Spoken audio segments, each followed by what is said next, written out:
इस प्रॉब्लम को सॉल्व करने में जिस किसी फार्मूले, रिजल्ट या थ्योरी का ज़रूरत पड़ेगा, उस फार्मूला, रिजल्ट या थ्योरी को पहले हम एक्सप्लेन करेंगे, इसके बाद जो है प्रॉब्लम को सॉल्व करेंगे। Sigma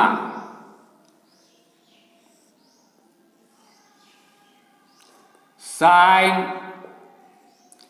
2k π/6 k is equal to 1 to infinity. इसका क्या अर्थ होता है? सिग्मा का अर्थ बाद में देखते हैं, पहले sign to the power 2k π/6।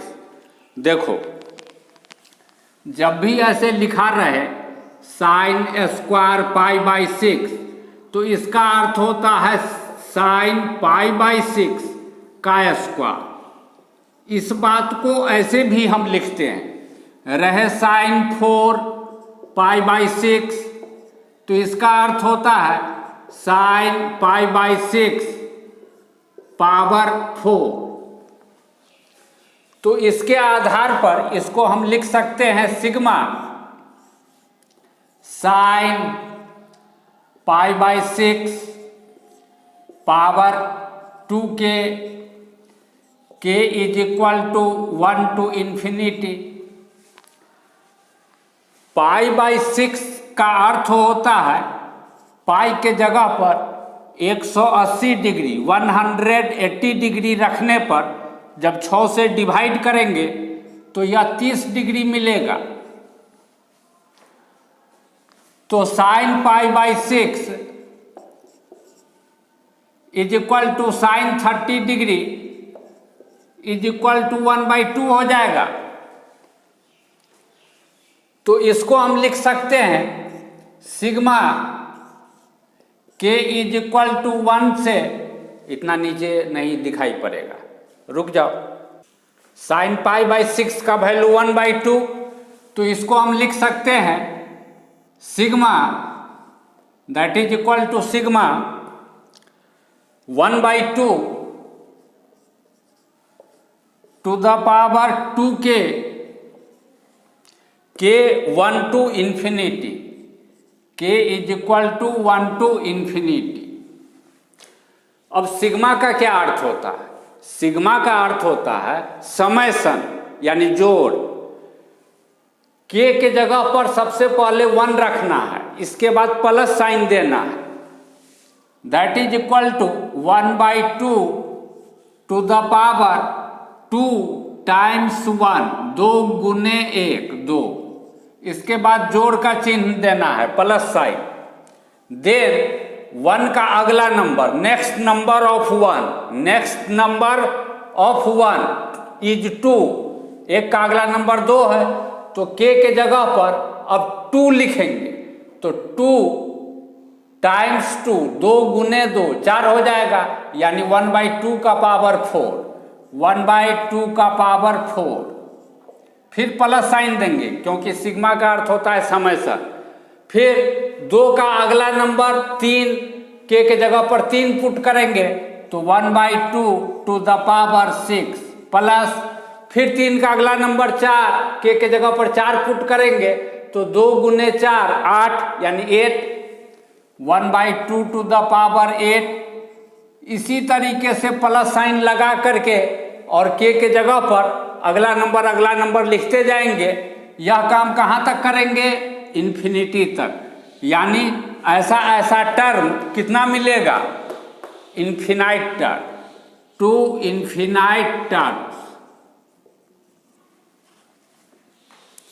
यह तो हो जाएगा 1/4 प्लस यह कितना हो जाएगा 1/16 प्लस 16 चौके 64 प्लस 64 को 2 से गुना करेंगे 128 प्लस, इस तरीके से टू इन्फिनिटी हो जाएगा, infinite term, to infinite term.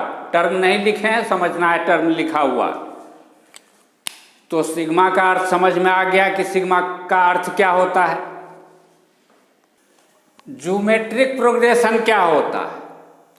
A R मतलब कोई नंबर ले ए, इसमें कोई और नंबर से मल्टीप्लाई करने के बाद अगला टर्म, इसमें फिर उसी आर से मल्टीप्लाई करने पर अगला टर्म, इसमें फिर उसी आर से मल्टीप्लाई करने के बाद अगला टर्म, इस तरीके से लिखा जाए तो यह कहलाता है ज्योमेट्रिक प्रोग्रेशन। जैसे एग्जाम्पल के तौर पर पहला टर्म 1 लिखें, इसमें 2 से मल्टीप्लाई करें तो हो जाएगा 2, फिर इसमें 2 से मल्टीप्लाई करें तो 4, फिर इसमें 2 से मल्टीप्लाई करें तो 8, तो यह हो जाएगा ज्योमेट्रिक प्रोग्रेशन। इसी तरीके से यदि फर्स्ट टर्म 1 लें, इसमें 1/2 से मल्टीप्लाई करें, फिर इसमें 1/2 से मल्टीप्लाई करें, फिर इसमें 1/2 से मल्टीप्लाई करें, तो यह भी हो जाएगा, ठीक है, ज्योमेट्रिक प्रोग्रेशन। अब ज्योमेट्रिक प्रोग्रेशन में नंबर ऑफ टर्म यदि इन्फिनाइट हो, टू इन्फिनाइट टर्म, और तब इसका सम निकालने के लिए कहे, जैसे 1 + 1/2 + 1/4 + 1/8 + टू इन्फिनाइट टर्म, इसके सम को, इसके इन्फिनाइट टर्म के सम को यदि s इंफिनिटी से डिनोट किया जाए तो फॉर्मूला होता है कि s infinity is equal to a/1 - r, जहां पर जिसमें a क्या है? फर्स्ट टर्म, a है फर्स्ट टर्म, और r क्या है? कॉमन रेशियो, r क्या है? Common ratio. या कॉमन रेशियो r कैसे निकालेंगे? इस टर्म को इससे डिवाइड करो r, इस टर्म को इससे डिवाइड करो r, यानी किसी भी टर्म को उसके पहले वाले टर्म से डिवाइड करने पर r मिलेगा। तो इस टर्म को इसके पहले वाले टर्म से डिवाइड करेंगे तो 1/2 मिलेगा, ठीक है, 1/2। तो इस यहाँ पर हमको क्या दिखाई पड़ रहा है? a का वैल्यू 1 फर्स्ट टर्म और r का value 1/2, that is equal to 1/1/2, that is equal to 2। यानी इस ज्योमेट्रिक प्रोग्रेशन के इन्फिनाइट टर्म का सम हम निकाल दिए। इन्फिनाइट जीपी के सम का फॉर्मूला है s infinity is equal to a/1 - r, लेकिन यह फॉर्मूला तब होल्ड करता है जब मॉड r लेस देन 1। यहाँ पर r क्या था? यहाँ पर r है 1/2। इस जीपी में r क्या है? Second term by first term, यानी 1/2। यह 1/2 एक से छोटा नंबर है, ठीक है, तो इसीलिए यह फॉर्मूला हम लगा सकते हैं और रिजल्ट आया 2। यदि हमको इस ज्योमेट्रिक प्रोग्रेशन के इन्फिनाइट टर्म का सम कहे निकालने के लिए, तो यहाँ पर फर्स्ट टर्म क्या दिखाई पड़ रहा है? 1/2 का स्क्वायर यानी 1/4। कॉमन रेशियो क्या दिखाई पड़ रहा है? Second term by first term. Second term को जब फर्स्ट टर्म से डिवाइड करेंगे 1/2 पावर 4/1/2 स्क्वायर, तो बचेगा 1/2 square, that is equal to 1/4, यानी r का वैल्यू 1/4। अब इसके इन्फिनाइट टर्म के सम का फॉर्मूला है a/1 - r, that is equal to क्या लिखेंगे?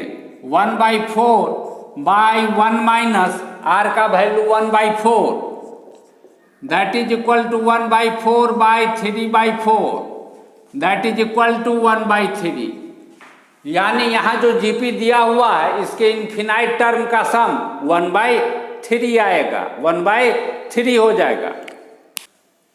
यदि y is equal to fx कोई फंक्शन हो और y को हम x के रेस्पेक्ट में डिफरेंशिएट करें, तो इसका अर्थ होगा कि हम fx को x के रेस्पेक्ट में डिफरेंशिएट कर रहे हैं। इसको fx को x के रेस्पेक्ट में जब डिफरेंशिएट किए करके लिखा जाता है तो इसको f' से भी डिनोट करते हैं, f'। यह कहलाता है fx का डेरिवेटिव यानी y का डेरिवेटिव या डिफरेंशियल कोफिशिएंट।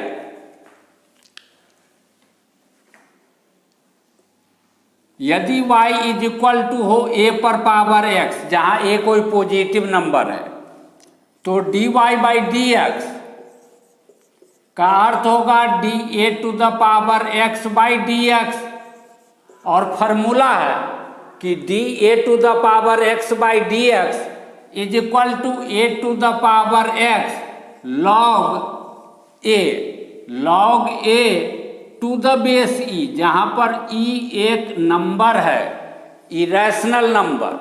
इस e का अप्रोक्सीमेट वैल्यू 2.71, यह तो रैशनल है 2.71, एग्जैक्ट वैल्यू नहीं है, अप्रोक्सीमेटली इसके बराबर है, अप्रोक्सीमेटली इसके बराबर। यह एक इरेशनल नंबर होता, चूंकि इरेशनल नंबर को एग्जैक्टली लिख नहीं सकते हैं, इसीलिए एग्जैक्ट वैल्यू शो करने के लिए एक सिंबल ई का यूज कर लिया जाता है। तो a पर पावर x रहे, इसको जब डिफरेंशिएट करेंगे तो a पर पावर x गुने log a to the base e, प्रायः कैलकुलस में बेस e अंडरस्टूड रहता है, और हम करते क्या है, सिर्फ इतना लिख देते हैं a to the power x log a। log बिना बेस के नहीं होता है, बिना बेस के log डिफाइंड नहीं होता। जब भी log a लिखा रहे समझो बेस में कुछ है, चाहे e हो, चाहे 10 हो, चाहे 5 हो, कुछ भी हो, लेकिन बेस में कुछ है। कैलकुलस में अंडरस्टूड रहता है कि बेस e है, और डायरेक्ट हम ऐसे लिख देते हैं। जैसे y इज इक्वल टू 2 पर पावर x रहे और हमको कहे इसको डिफरेंशिएट करने के लिए, तो dy by d x is equal to dA to the 2 to the power x by d x, और उस फॉर्मूले के आधार पर क्या लिखेंगे, 2 to the power x log 2 understood है, बेस e है। यदि y को डिफरेंशिएट करना हो x के रेस्पेक्ट में, लेकिन x के रेस्पेक्ट में डिफरेंशिएट करने का फॉर्मूला हमारे पास नहीं है, y को अगर u के रेस्पेक्ट में डिफरेंशिएट करें तो फॉर्मूला है, तो हम u के रेस्पेक्ट में कर देंगे, लेकिन करना तो था x के रेस्पेक्ट में, तो यहाँ पर मल्टीप्लिकेशन लिखेंगे, और जो चीज़ नीचे लिखे हैं इसी को ऊपर लिखेंगे। u को अगर x के रेस्पेक्ट में डिफरेंशिएट कर पाना संभव है तो यहाँ dx लिख देंगे। अगर u को x के रेस्पेक्ट में डिफरेंशिएट कर पाना अभी भी संभव नहीं है, बल्कि v के रेस्पेक्ट में डिफरेंशिएट कर पाना संभव है, तो यहाँ dv लिख देंगे।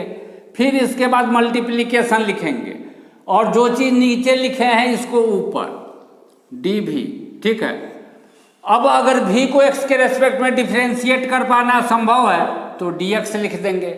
देखो गौर से कैसे लिखा जाता है, या कैंसिल, या cancel, dy by d x बचा।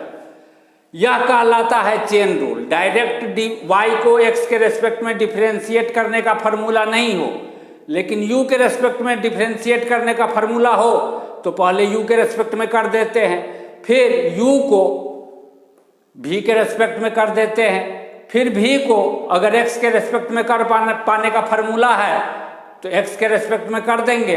इस तीनों को मल्टीप्लाई करके लिख देंगे तो dy बाई डी एक्स मिल जाएगा। अब अगर हमको कहे 2 का पावर x माइनस x को डिफरेंशिएट करने के लिए,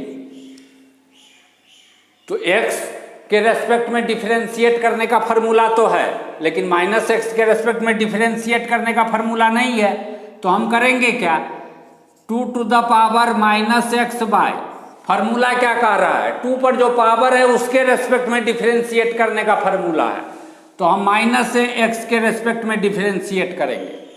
फिर इसके बाद माइनस एक्स को एक्स के रेस्पेक्ट में डिफरेंशिएट करेंगे, और माइनस एक्स को एक्स के रेस्पेक्ट में कैसे डिफरेंशिएट करेंगे यह हम देखते हैं। के गुने एफ एक्स को डिफरेंशिएट करने के लिए कहे तो हम करेंगे क्या, के को बाहर निकाल लेंगे और गुने d f x by d x, यानी k times f x, k गुने एफ एक्स का differentiation is equal to, k बाहर आ जाता है यानी के गुने एफ एक्स का डिफरेंशिएशन। यह फॉर्मूला है, तुमको याद रखना है। फिर d x to the power n by d x is equal to n times x to the power n minus one. यह डिफरेंशिएशन का फॉर्मूला है जो तुमको याद रखना है।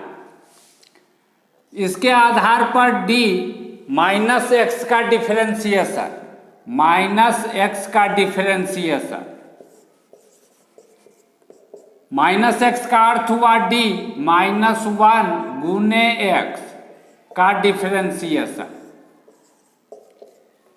इस फॉर्मूले के आधार पर के बाहर यानी माइनस वन बाहर, minus one times d x by d x. N के जगह पर क्या है? वन।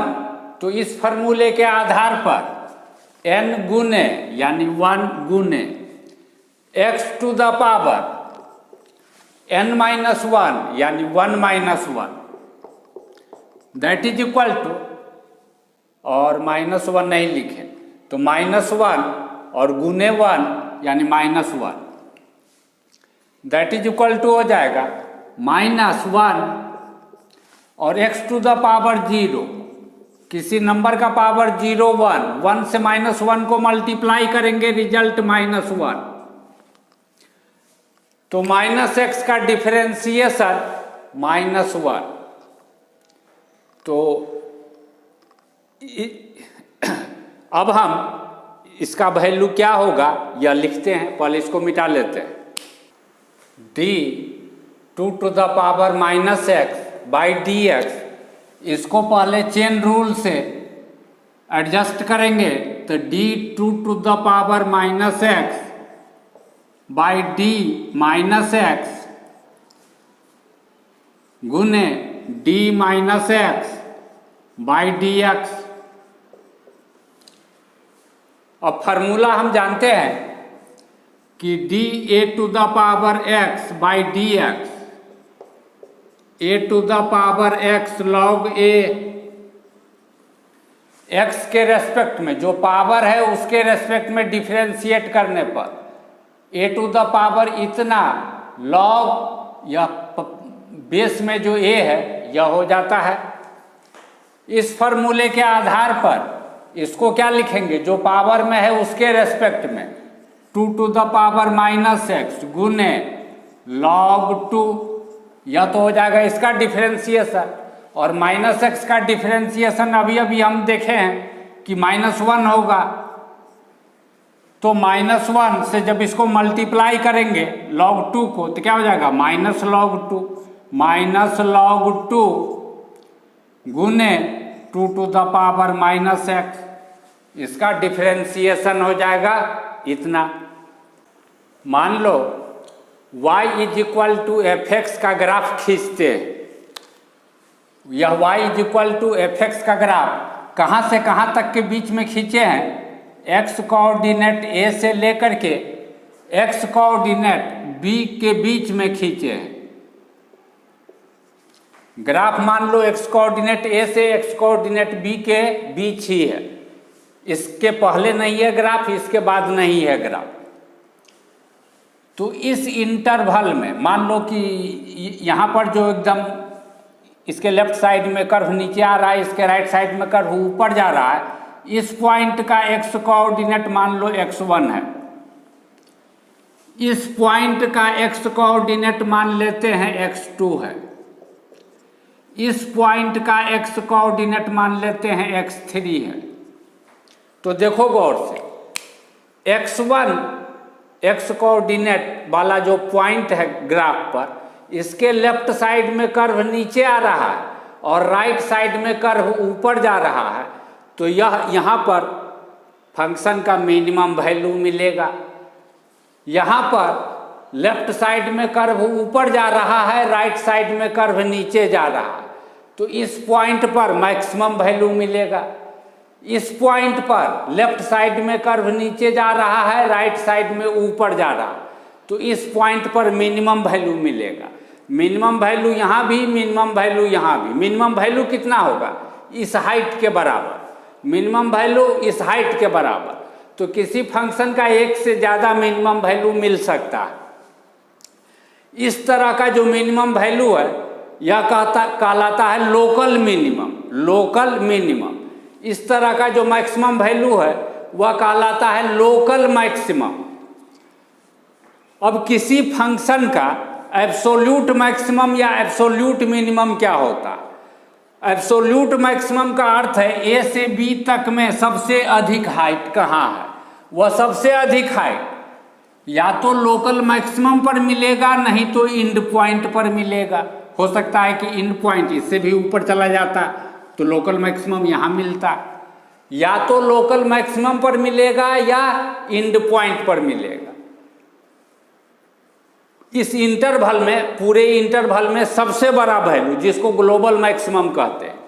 इसी तरीके से यहाँ तक में सबसे छोटा वैल्यू जिसको ग्लोबल मिनिमम कहते हैं वह या तो किसी लोकल पॉइंट ऑफ मिनिमा पर मिलेगा या नहीं तो इंड पॉइंट पर मिलेगा।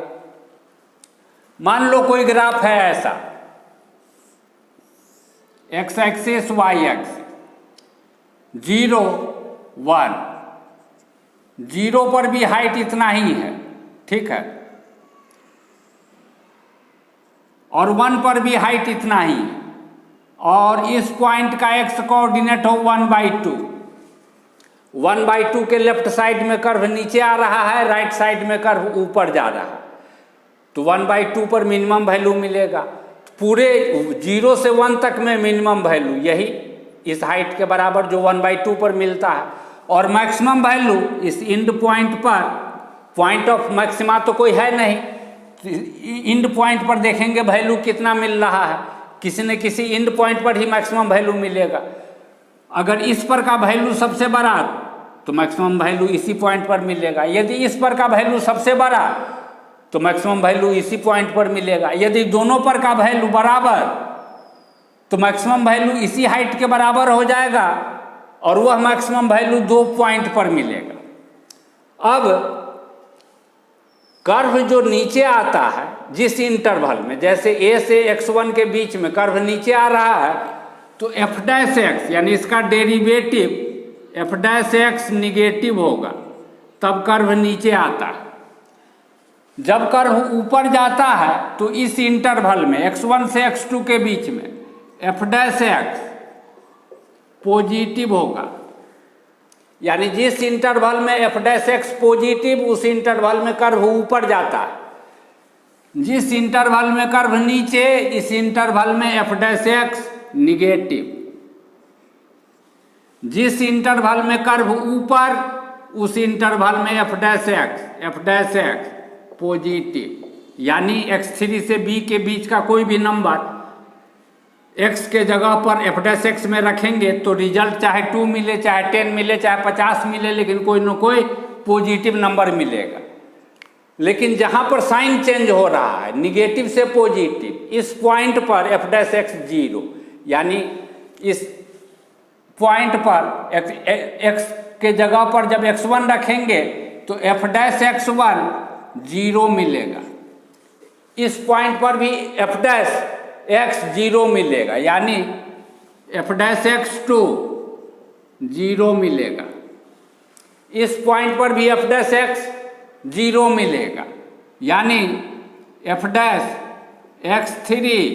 0 मिलेगा। यानी जहाँ पर f' 0 मिल रहा है, 3। जहाँ पर f' 0 होता है, ठीक है, वहाँ पर मैक्सिमम या मिनिमम मिल भी सकता है। मिलेगा ही जरूरी नहीं है, लेकिन मिल सकता है। और उस पॉइंट के दोनों तरफ साइन चेंज हो सकता है, होगा ही, यह ऐसा जरूरी नहीं है। हो सकता है दोनों तरफ सेम साइन हो, तो उसमें अभी हम नहीं जा रहे हैं। लेकिन जहाँ जिस पॉइंट पर भी साइन चेंज करेगा, निगेटिव से पॉजिटिव या पॉजिटिव से निगेटिव, उस पॉइंट पर f' हमारा 0 होगा, ठीक है। इस पॉइंट पर एफ डैश एक्स 0 होगा, इस पॉइंट पर 1/2 पॉइंट पर एफ डैश एक्स का वैल्यू 0 होगा। इस साइड में एफ डैश एक्स पॉजिटिव होगा, इस साइड में एफ डैश एक्स निगेटिव होगा। एफ डैश एक्स निगेटिव से पॉजिटिव में जिस पॉइंट पर चेंज करता है, यहाँ पर 0, इसके लेफ्ट साइड में निगेटिव, राइट साइड में पॉजिटिव, पॉइंट ऑफ मिनिमा। यह सब बात समझ में आ गया।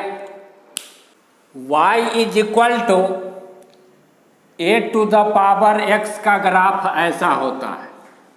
y is equal to a to the power x, जिसमें a के जगह पर एक से कोई बड़ा नंबर हो, एक से बड़ा नंबर, जैसे 2, 3, 4, तो इसका ग्राफ ऐसा होता है।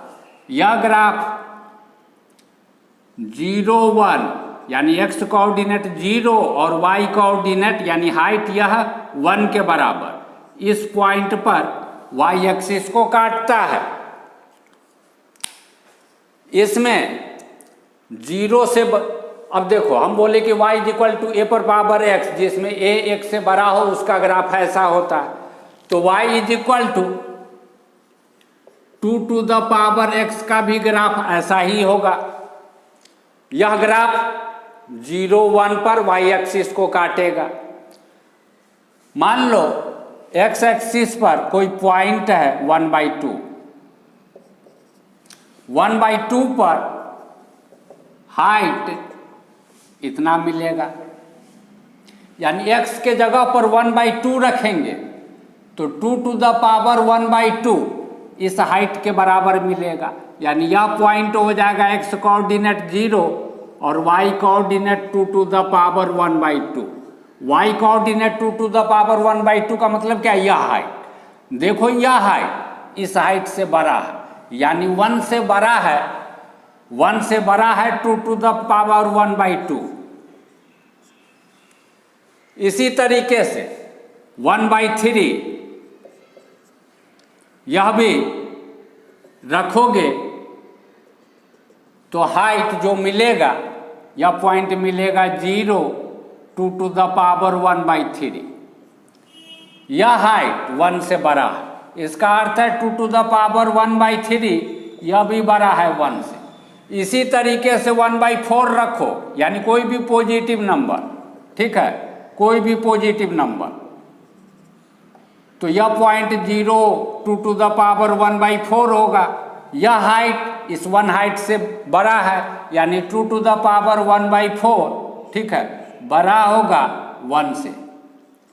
वास्तव में 2 टू द पावर 1/50 रखो, 1/100 रखो, जो भी रखो, वैल्यू जो भी आएगा, लेकिन 1 से बड़ा नंबर आएगा। यह बात स्पष्ट है। 1 से बड़ा नंबर कोई भी हो, 1 से बड़ा नंबर कोई भी हो, जैसे 5, ठीक है, 5 का स्क्वायर कर दो, यह 5 से हमेशा बड़ा होगा। 1 से बड़ा कोई भी नंबर लो, उस पर पावर बढ़ेगा तो रिजल्ट पहले से ज़्यादा बड़ा हो जाएगा। तो 2 का पावर 1/3 जैसे है, 2 का पावर 1/3, यह भी तो 1 से बड़ा नंबर है। तो 2 टू द पावर 1/3 का पावर 2 कर दो, यह बड़ा होगा 2 टू द पावर 1/3 से। इसी तरीके से 2 का पावर 1/3, इसका पावर 3 कर दो, ठीक है, यह बड़ा होगा 2 टू द पावर 1/3 से। 2 का पावर 1/4, इसका पावर कुछ कर दो, ठीक है, 3 चाहे 4 कुछ भी, या 3 ही कर दो, 3, यह बड़ा होगा 2 टू द पावर 1/4 से। यानी कहने का मतलब a का पावर n, जिसमें n 1 से बड़ा है, बड़ा होगा a से। तो एक बात स्पष्ट है, जैसे यह बड़ा है इससे, तो हम क्या लिख सकते हैं? दिस माइनस दिस, यानी जैसे a to the power n minus a, यह पॉजिटिव होगा कब? जब a बड़ा है 1 से तब। तो 2 टू द पावर 1/3 इसका square minus 2 to the power 1/3, ठीक है, बड़ा होगा, पॉजिटिव होगा। कोई दिक्कत? इस सब बात को समझने में कोई दिक्कत नहीं आ रहा होगा। y is equal to log x to the base e, base में ई अंडरस्टूड रहे तो इसी को हम ऐसे भी लिख देते हैं y is equal to log x, जिसमें बेस ई है, यह बात अंडरस्टूड है। इसका ग्राफ ऐसा होता है, यह कभी भी y एक्सिस को टच नहीं करता। x कोऑर्डिनेट जितना जीरो के निकट y कोऑर्डिनेट माइनस उतना छोटा से छोटा नंबर, जब x कोऑर्डिनेट जीरो के निकट से निकट तो y कोऑर्डिनेट माइनस इन्फिनिटी के तरफ भागता है, लेकिन कभी भी y एक्सिस को टच नहीं करता, इधर ऊपर के तरफ भागते चलता है। ठीक है, भागते ही जाता है, ऊपर बढ़ते ही जाता है। देखो गौर से, यह x एक्सिस को 1 0 पर काटता है, यानी यह दूरी 1। यदि हमको log 2 का वैल्यू लेना हो तो 2 इसके दाहिने तरफ आएगा, 2 0, x कोऑर्डिनेट 2, यह डिस्टेंस होगा। 2 के सामने चलो, ग्राफ को यहाँ काटा, इससे इधर चलो इतना, यह हाइट जो मिलेगा यह हाइट होगा log 2 के बराबर। गौर से देखो, यह जो हाइट तुमको दिखाई पड़ रहा है, यहां पर जो जाओगे तो इस पॉइंट का y कोऑर्डिनेट क्या मिलेगा, पॉजिटिव या निगेटिव, पॉजिटिव, यानी log 2 कोई पॉजिटिव नंबर मिलेगा। log x में x के जगह पर एक से बड़ा नंबर रखने पर रिजल्ट पॉजिटिव, एक से छोटा नंबर रखने पर रिजल्ट निगेटिव। log x में x के जगह पर एक से बड़ा नंबर रखा जाए तो रिजल्ट, ठीक है, पॉजिटिव, एक से छोटा नंबर रखा जाए तो रिजल्ट निगेटिव मिलेगा। यह बात समझ गए। log m to the power k, m to the power k यह नंबर हुआ to the base a, base में a हो तो फार्मूला है that is equal to k गुने, यानी k टाइम्स, यहाँ जो पावर में है यह बगल में गुना में आ जाएगा, log m to the base a। इस फार्मूले के आधार पर यदि हम लिखें log 2 to the power 1/3 to the base e, तो that is equal to 1/3 log 2 to the base e होगा। और बेस e को अंडरस्टूड समझें, सोचे कि नहीं भी लिखेंगे तो समझेंगे कि बेस में e है, तो इसको 1/3 log 2 लिख सकते हैं। यह है log का फार्मूला, इसको याद रखो। अब जो है लगता है हो गया है, हम प्रॉब्लम को जो है सॉल्व करेंगे। आईआईटी में जो प्रॉब्लम पूछा है उसको हम सॉल्व करेंगे। क्वेश्चन में दे रहा है alpha is equal to sigma के 1 to infinity sine to the power 2k π/6, that is equal to हो जाएगा साइन π/6 का value 1/2 to the power 2k, k के जगह पर 1 यानी 2, plus 1/2 to the power k के जगह पर 2, 2 गुने 2 4, प्लस 1/2 टू द पावर k के जगह पर 3, 2 गुने 3 6, प्लस इसी तरीके से टू इन्फिनाइट टर्म दिखाई पड़ रहा है। यह ज्योमेट्रिक प्रोग्रेशन में है। First term this common ratio 1/2 square, formula जानते हो, s infinity a/1 - r, first term by 1 - common ratio. तो इसका सम क्या लिखेंगे, फर्स्ट टर्म यानी 1/2 का स्क्वायर क्या 1/4 बाय 1 माइनस आर क्या second term by first term यानी 1/2 का स्क्वायर यानी 1/4, that is equal to 1/4 by 3/4। यह नीचे वाला उलट जाएगा, 1/4 टाइम्स यानी गुने 4/3, ठीक है, 4 और 4 कट गया, दैट इज इक्वल टू 1/3। तो हमको क्या मिला, अल्फा का वैल्यू 1/3, हमको मिला अल्फा का वैल्यू 1/3। हमको दे रहा है G 0 1 to R, यह 0 1 कहलाता है डोमेन और इसका अर्थ होता है कि y is equal to g x का जब हम ग्राफ खींचेंगे, ठीक है, तो 0 से लेके 1 के बीच में, एक्स कोऑर्डिनेट 0 से 1 के बीच में ही ग्राफ होगा, इसके आगे नहीं, इसके पहले नहीं। यह अर्थ होता है इस डोमेन का।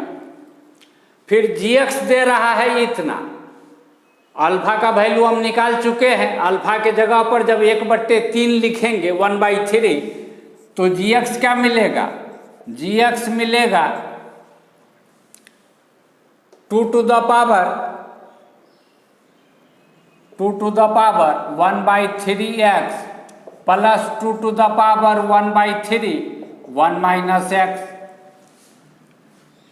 दैट इज इक्वल टू हो जाएगा 2 to the power 1/3 to the power x plus 2 to the power 1/3 से इसको गुना करो तो 1/3 minus 1/3x,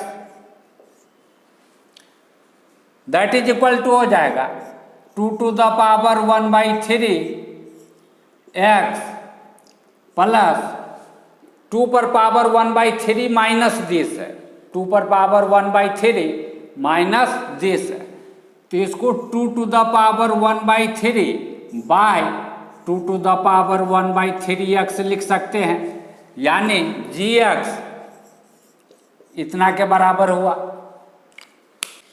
this implies g x is equal to 2 to the power 1/3 to the power x plus 2 to the power 1/3 by, यह 2 to the power 1/3x को लिख सकते हैं 2 to the power 1/3 to the power x। अब मान लो कि 2 to the power 1/3 को हम अगर a मान लें, क्या मान लें? 2 to the power 1/3 को मान ले a, तो यह कैसा नजर आएगा? G x is equal to a to the power x plus a by a to the power x, जहां पर a क्या है? 2 to the power 1/3। इस जी एक्स को हम इतना लिख सकते हैं, g x is equal to a to the power x plus a times a to the power minus x. Differentiate करते हैं, इधर डिफ्रेंशिएट करेंगे d g x by d x g dash x, इधर जब डिफ्रेंशिएट करेंगे तो दो term का सम हो तो इसका डिफ्रेंशिएशन प्लस इसका differentiation d a to the power x by d x plus इसका डिफ्रेंशिएशन डी ए गुने a to the power minus x by d x, that is equal to हो जाएगा डायरेक्ट फार्मूला से a to the power x log a understood है बेसी है plus a constant है बाहर आ जाएगा ए गुने d a to the power minus x by d x, that is equal to a to the power x log a, इसका differentiation a गुने chain rule से adjust d a to the power minus x by d minus x गुने d minus x by d x g dash x, इतना मिल रहा है, g dash x इतना है। This implies g dash x is equal to हो जाएगा a to the power x log a plus a गुने ठीक है, इसका क्या हो जाएगा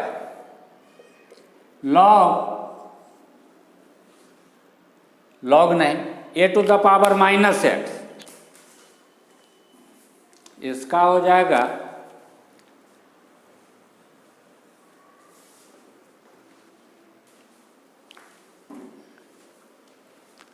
a to the power minus x गुने लॉग ए और गुने माइनस वन यानी जी डैश एक्स हमको क्या मिलेगा, a to the power x log a, यहाँ वाला माइनस है, ठीक है, माइनस यहाँ पर लगा देंगे तो माइनस लॉग ए हो जाएगा, हो जाएगा, ठीक है। और इस माइनस को यहाँ लगा दो, इस माइनस को यहाँ, तो या प्लस नहीं या माइनस हो जाएगा, ए लॉग ए और a to the power minus x को नीचे ले जा करके a to the power x लिख सकते हैं।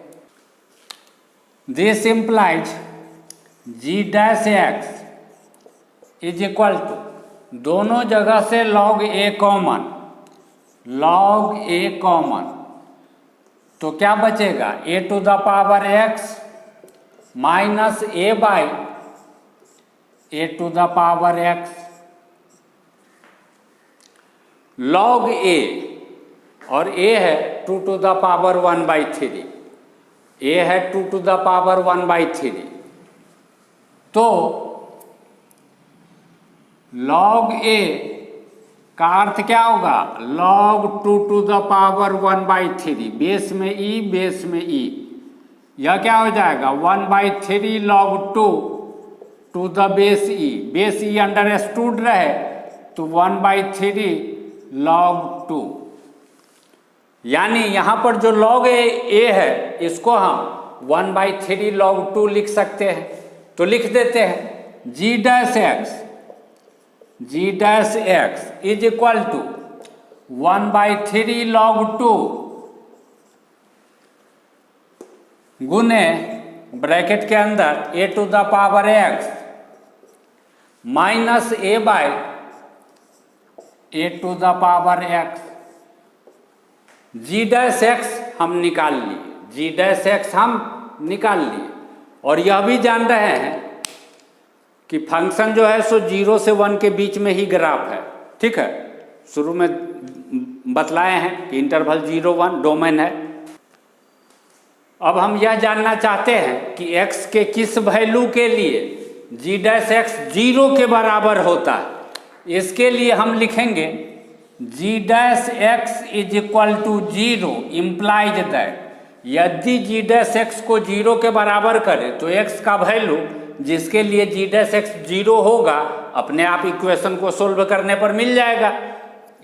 x का जो वैल्यू मिलेगा वह क्या मिलेगा, इस इक्वेशन को सेटिस्फाई करने वाला वैल्यू, यानी वह वैल्यू इसमें पुट करने पर जी डैश एक्स 0 हो जाएगा।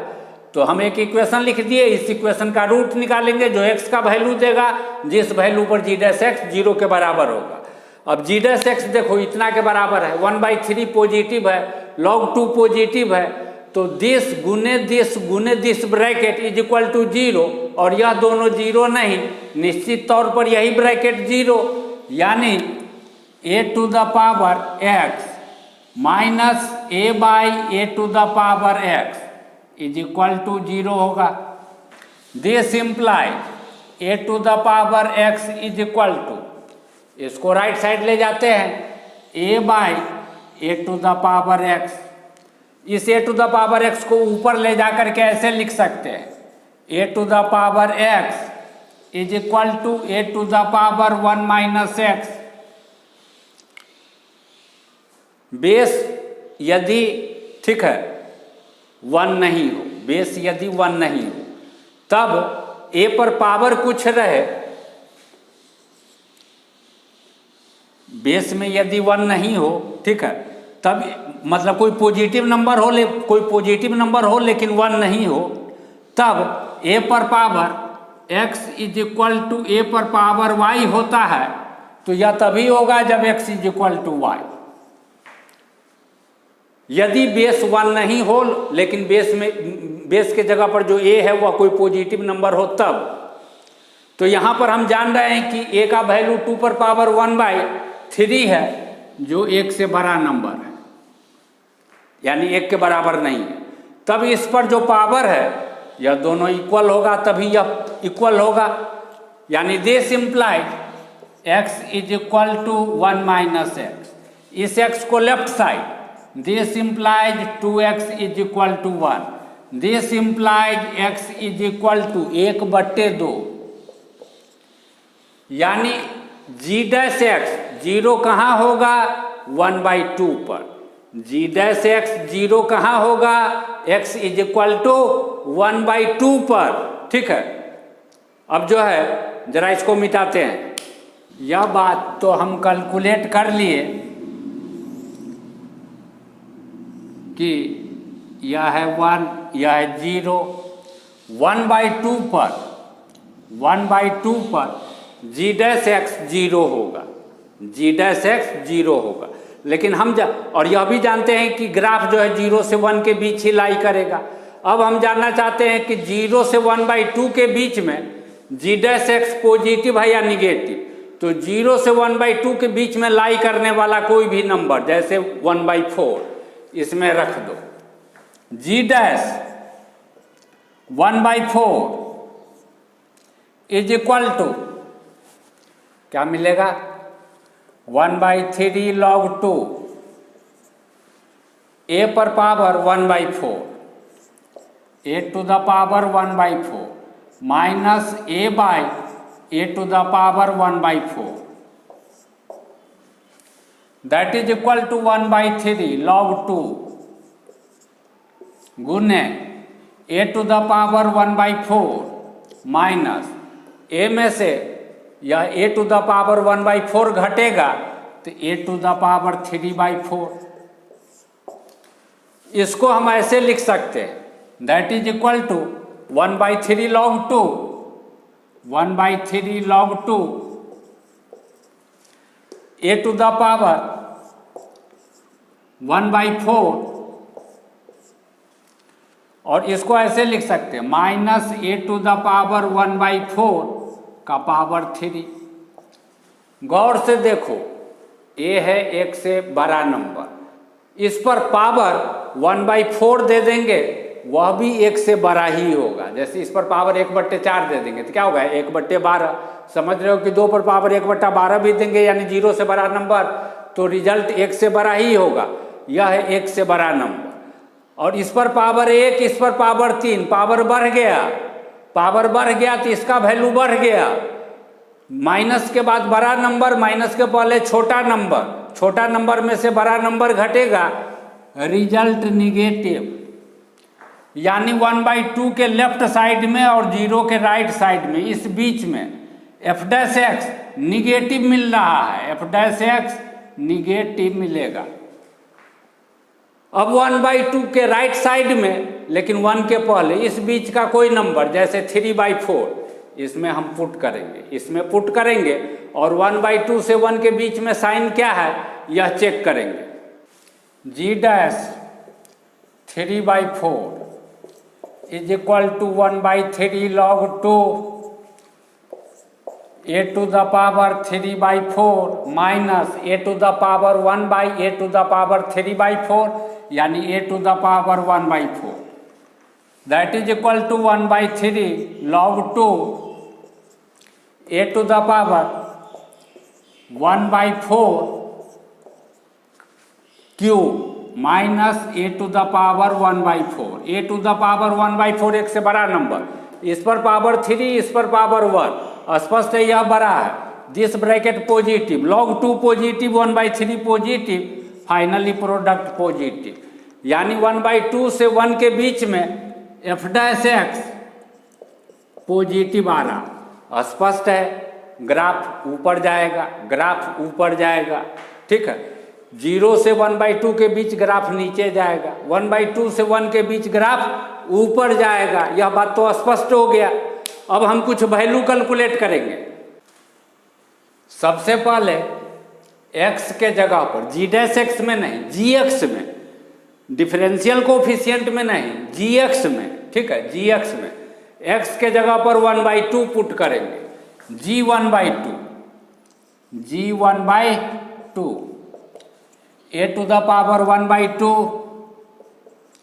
Plus a by a to the power 1/2, a by a to the power 1/2, a by a to the power 1/2 that is equal to a to the power 1/2। इस पर power 1, इस पर power 1/2, a पर power 1/2 that is equal to this plus this, 2 गुने this, 2 times a to the power 1/2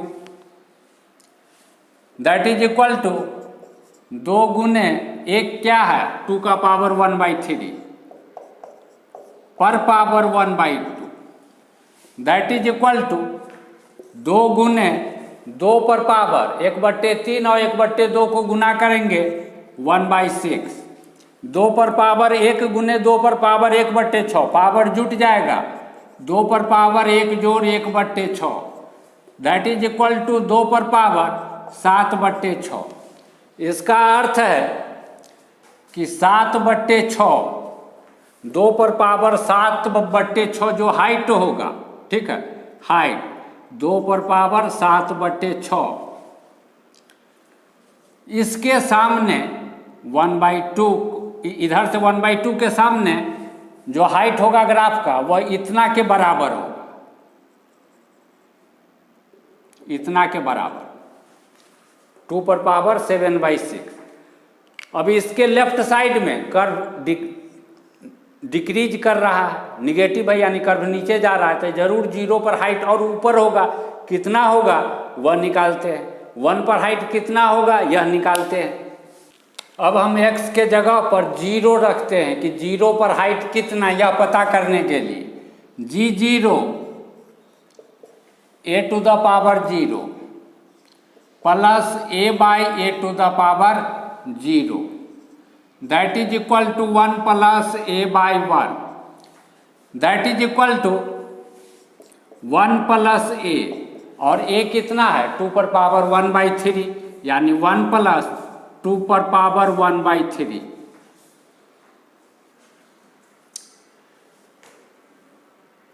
फिर हम x के जगह पर 1 रखते हैं कि 1 पर क्या हाइट है यह निकालने के लिए g1 is equal to a to the power 1 plus a by a to the power 1, या दोनों कट जाएगा, a to the power 1a plus या दोनों कट के 1 that is equal to a क्या था 2 पर power 1/3, 2 to the power 1/3 plus 1, यानी 0 पर जितना हाइट मिल रहा है 1 पर उतना ही हाइट मिल रहा।